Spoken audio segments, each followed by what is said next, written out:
Hello everyone, welcome to Godcraft 7. We are on the 20th of the 6th, 2020. One day away from the longest day, Midsummer's Day. I just want to read first of all from the book of Joel.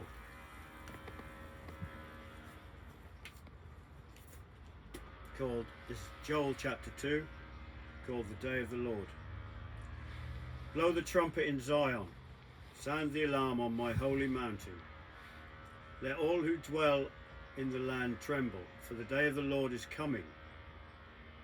Yes, it is near, a day of darkness and of gloom, a day of clouds and somberness, like dawn spreading over the mountains.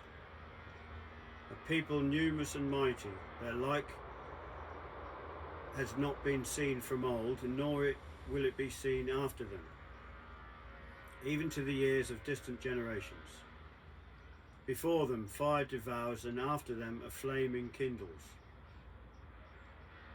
and after them the desert waste. From them there is no escape. Their appearance is like that of horses, like steeds they run. As with the rumble of chariots, they leap on the mountain tops, as with the crackling of their fiery flames devouring stubble. Like a mighty people arrayed for battle. Before them peoples are in torment. Every face blanches. Okay, that's Joel 2. Since the last show, there's quite a lot been going on in the world, as no doubt you can all guess. We'll talk about perfect storms coming at us at the moment. You've got multiple world shocks. You've got the virus and what that will leave in its aftermath. We're possibly facing a health crisis, a financial crisis, food poverty all over the world, which I'll go into in a bit, and social unrest, obviously. So while we in the West are focusing on Black Lives Matter, which is important, obviously, there will be extreme poverty in the poorer countries. I did speak about the desert locust in the last show, but I mean, we could well be at some kind of tipping point over this summer, with all these things happening at once.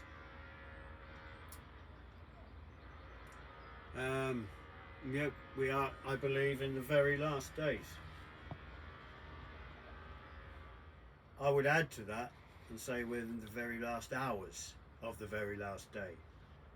Now, before you panic, there's periods of time in God's language that doesn't actually mean our hours, but on a calendar that runs from as in thousands of years to 1 or 2 days. That's God's talk or language.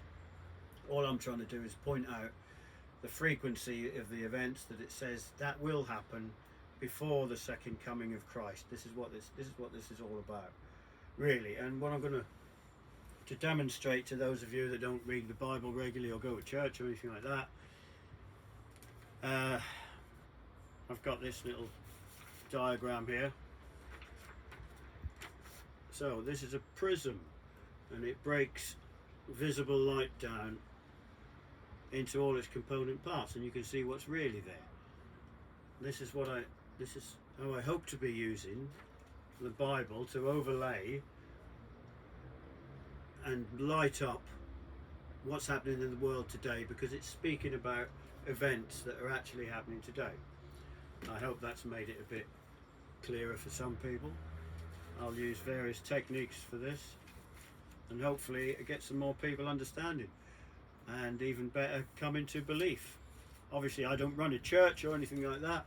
All you have to do is, it's quite simple, go to your nearest Bible believing church, get into it, and get baptized and repent of your ways, and the sin that we often don't think is sin. Actually, I could tell you more about that in later programs. I don't come from the cleanest background, I must admit. About the Black Lives Matter protests, we've got Mr. Trump quite in the news. And by the way, I don't know if it's hugely relevant, but I have to mention it. There's a lot of trumpets in the end times prophecies in the book of Revelation from the Bible. It talks about trumpets. I mean, you'd have to point to him as saying, I'm not saying if he's good or a bad president, but he's in this period of time we're at, and his name is Trump, which is you make of that of what you will. And he does appear. He appeared on the news 2 weeks ago when all the protests started for Black Lives Matter. Not very wisely, some might say. Cleared all the protesters out of the way and stood in front of a church and held the Bible up. There you go. Can you see that all right? Does it need to be closer? Okay, that was that. I believe that was the 6th of June, something like that. Because of the coronavirus, my research team has been a bit scattered and sketchy, might I say.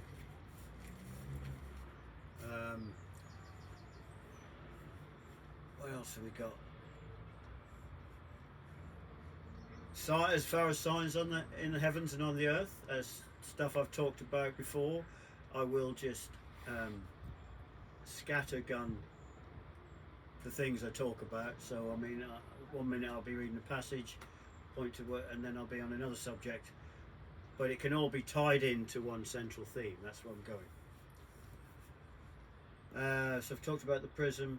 We've got I believe that after the days of Noah, the Lord said to his people, I will show a bow in the sky. He was talking about a rainbow. We all know what a rainbow is. Recently, a certain community has stolen that sign, I must admit. But that is one of the signs. I would say so. I know rainbows have been about for a while, but there's nothing that God can't achieve. So what we've been on the news recently is they called it a giant steaming rainbow, which was on the earth. It's in America's Yellowstone Park. I believe it's the biggest volcano that's sort of bubbling away, and has been. The experts have been watching it for years, expecting it to go off, etc., etc. Let's hope that isn't imminent. But in one of the holes, there's a rainbow, and it's called a giant prismatic spring, they've called it. So it's obviously where the steam is mixing with the sunlight. If you look it up on the net, it's quite a good effect. I would suggest that's one of the signs to pay attention to. Knowledge will increase in the end days. Knowledge certainly is increasing. Not only have we got, obviously, with Google and the search engines, I mean, that's not a hugely new thing, but every single day on the news at the moment there's something new about something they found in the universe that they didn't know before. Betelgeuse, for instance, that's quite a big thing, quite a huge star, and it's just dropped to 36% of its normal brightness, and it's gone out of shape. That was the news. You can check all this out. You know, I may be wrong on some of it. Let us on a postcard if I am. Something I noticed, I wasn't going to mention this. This was on the UK news in February this year. Witchcraft is coming into sight, whereas it wouldn't have necessarily been before. So what I mean by that, it was on the national news in February this year. I didn't write too many details down, but it was on daytime TV, and a couple of celebrities were in their houses dancing round broomsticks, and the broomstick, it was like traditionally the kind of broom that a witch would have, and it was stood up on its bristles, and the celebrities were dancing around it. Might just be a joke, might be fake news. but if it's creeping into mass media, I'm going to mention it because it all has an effect on our people and our children's minds. So there's that. Galaxy is surrounded apparently by a hot halo. That was on the news in the last couple of weeks. I'll read again from Ezekiel 33, if you bear with me. I haven't been to Bible college, so I have to use these marks. Tell me where I am.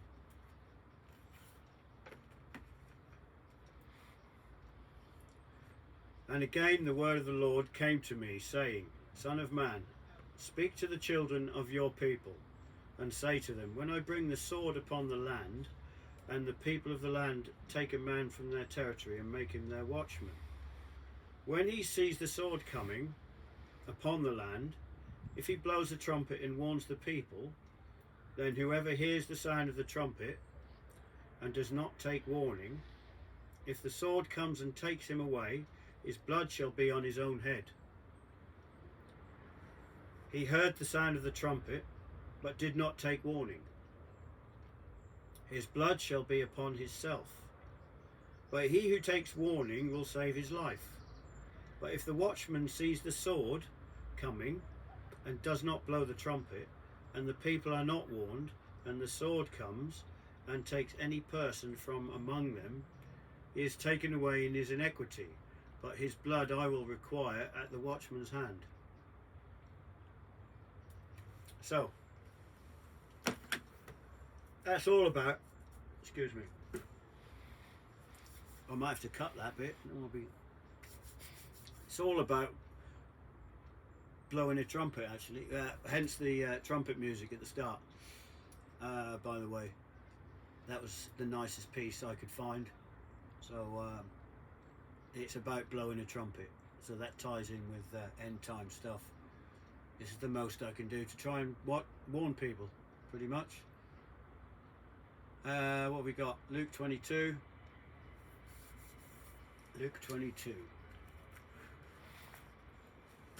I know there'll be people listen to this who have never touched or seen a Bible, but I'll repeat, the idea of this is not to talk to people who know about God, about the Bible, because no doubt that's been done lots. What I'm trying to achieve is to reach people that don't go to church and that think that evolution happened just by a big bang, and we all came about just by some kind of cosmic accident. Those are the people I'm trying to talk to and wake up, really. Excuse me.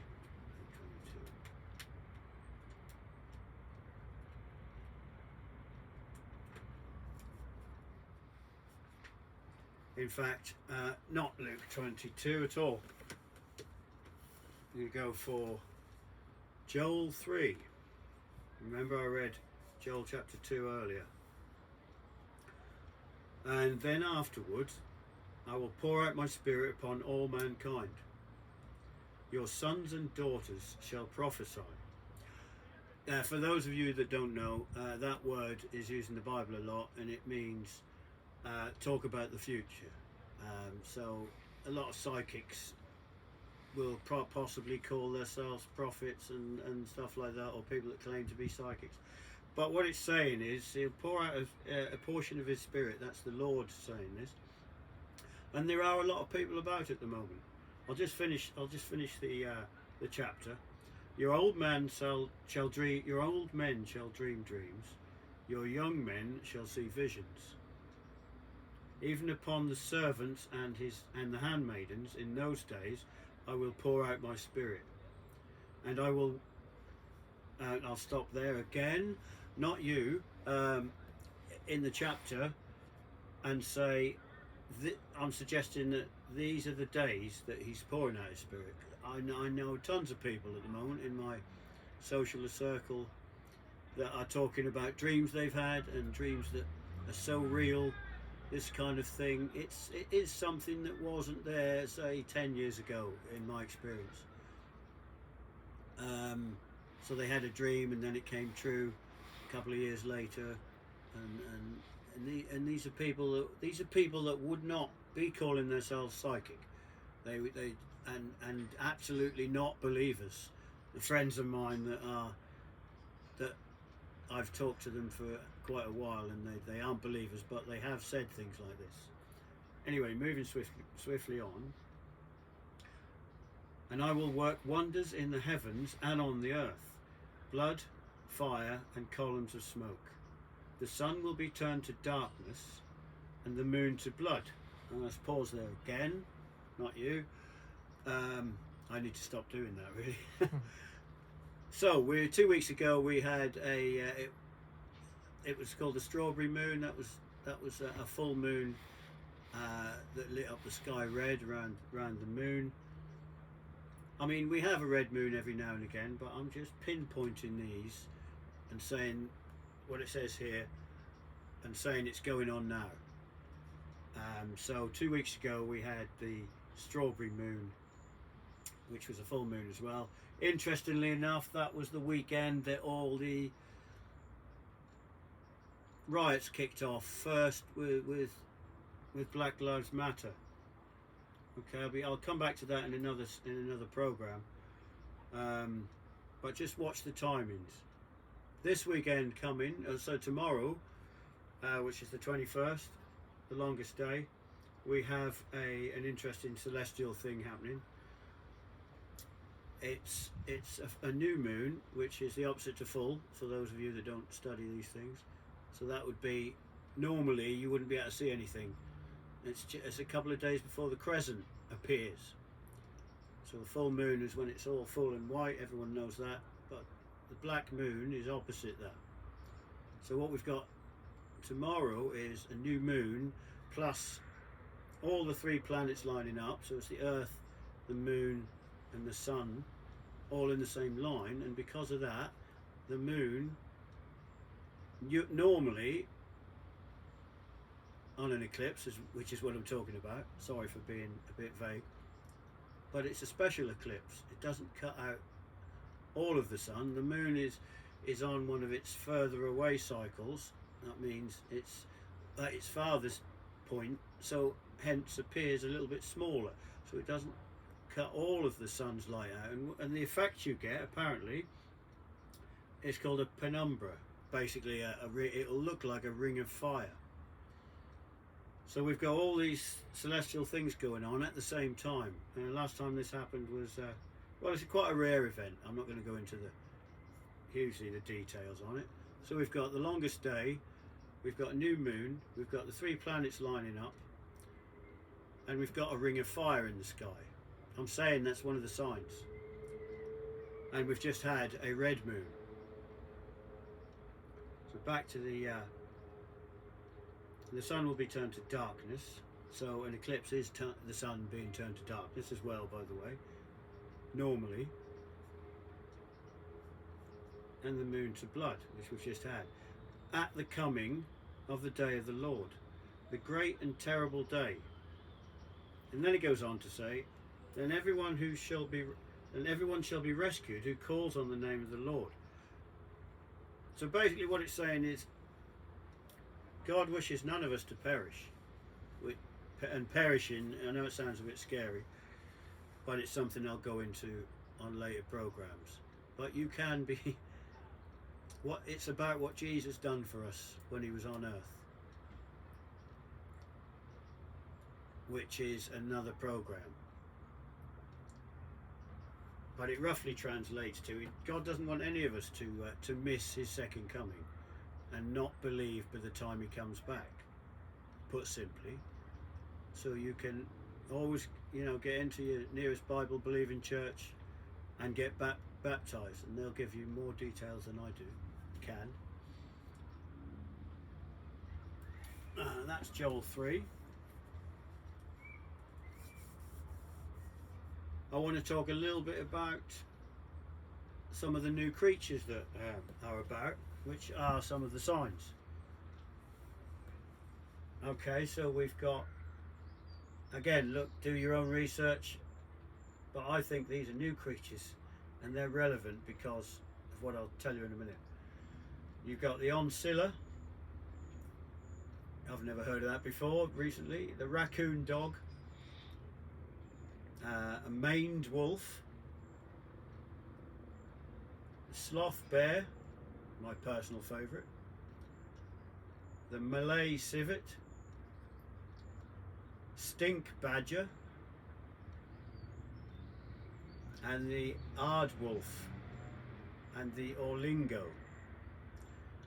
Well, I mean, I've grown up in the last 30 years. We all, we've all read science books, and these weren't there before. Simple. That's what I think, and they are a sign on the earth because God just can put creatures here. Is how He does it. Science doesn't agree. Absolutely. Okay then. So as I've mentioned creatures, everyone's going to be saying what a load of rubbish, etc. So I've got to present the argument for God versus science on the creation side of it. So I shall I'm going to try and put it this way. I bet more than 50% of people that are watching this, or of the world's population actually, I mean, let's say 50% don't really care, considering I'm speaking to non-believers, but the people have actually thought about it a little. I mean, I came out of school thinking that Darwin went to the Galapagos Islands and worked it all out from there, and that's that. And he worked out that we came from amoebas crawled out of the sea, single cell organisms. That's what we all get told. The whole of the Western world, I believe, we get taught it in schools, and we think of the work that Darwin done then led to our understanding now. I'm going to refute that, and I'm going to say what he was talking about was natural selection. So what I'm going to try and do is divide your understanding of what natural selection is and what evolution is. It's a very specific, one thing is real, the other thing isn't real, and I think most of the educated world think that what he was talking about is much, much more than what natural selection is. So I believe he observed, studying the small creatures and the different birds. I think a lot was assumed from the birds study and the different lengths of beaks they had. So on the Galapagos Islands, a whole range of islands with different sets of wildlife, and what he was finding was there were the same breed of birds, but depending on what island they were on, their beaks were different lengths. What I'm saying is that's a real thing, yes, in the same way that creatures can adapt to suit their environment. That is a real thing that goes on in nature, in God's world, to help creatures survive. Another example of this is a certain type of moth in the jungle or a forest. You can put studies onto them, and you will find that the moth type that survives the better. This is also to do with the term survival of the fittest. You'll find that the moth that changes colour to suit its, basically the moth that does the best camouflage is the one that survives over time. Okay, I'm saying this is nothing at all to do with one creature becoming another creature. And for years and years and years I thought that was all the same thing, and to this day I think people just assume that's what he was talking about. Absolutely not. There is no evidence. In fact, I've asked many a scientific person when I get into this argument with them, I say, where's the evidence of the creature? Let's say the creature that was the intermediate creature between, I don't know, a cow and a sheep, for instance. They've never got an answer for anything like that or anything close to it. All they can say is it looks like we used to have a tail at some point. With that's just not enough.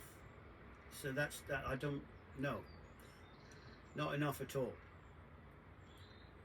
And I will cover this in much more detail on one of my next shows. And it is a complex issue. But I don't believe. I think that's something that scientists know this, and science as a whole know this. But they don't want to talk about it. Obviously, they've been pushing a lie on us for years, and going against what God's word is. So life comes about. God speaks it into being, just like it says in the Bible. I would love to dwell on this, and I'll have guest speakers in to argue with me about it on that kind of subject. But absolutely not. There's no evidence. I mean, dogs. Let's take dogs and cats, for instance. I mean, you get hundreds of different species of dogs and cats. Is there any evidence of when the crossover happened? No. Cats are cats and dogs are dogs. There are cat-like dogs, perhaps, but I think the accepted wisdom is they all came from like a type of wolf years ago, and you could still trace it back to before we domesticated them anyway. But still, a wolf is still is a type of dog, where all the dogs came from. That's what I'm saying. And while I touched on the monkey thing, we're nothing like even the closest monkey. And it's more about the leap in intelligence than the way we look.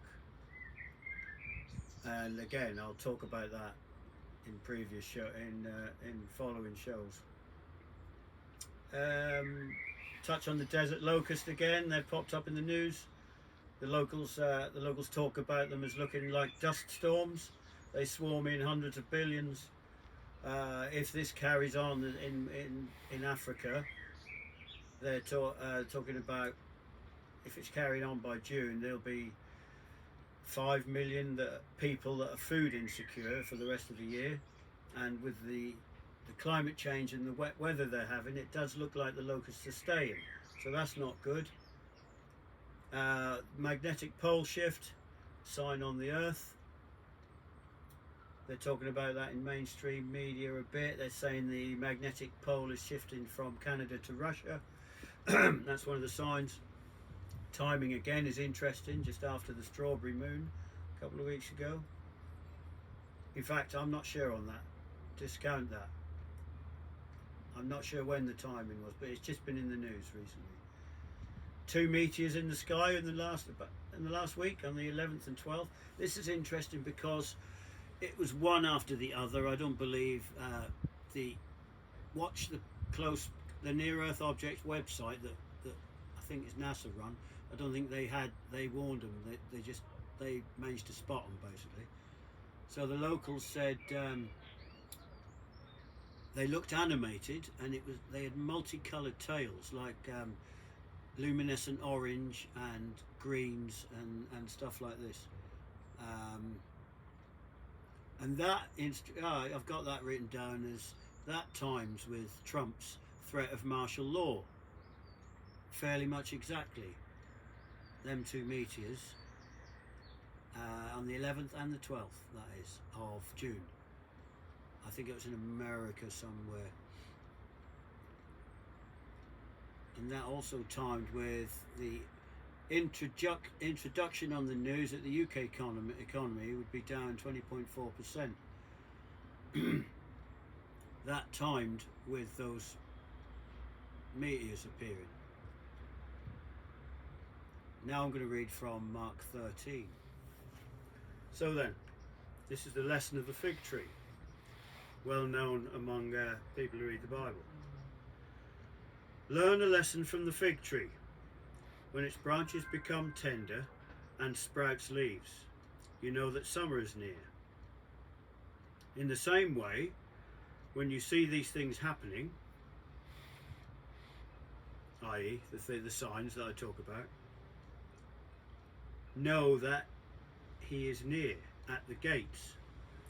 They're talking about Jesus' second coming. He's at the gates.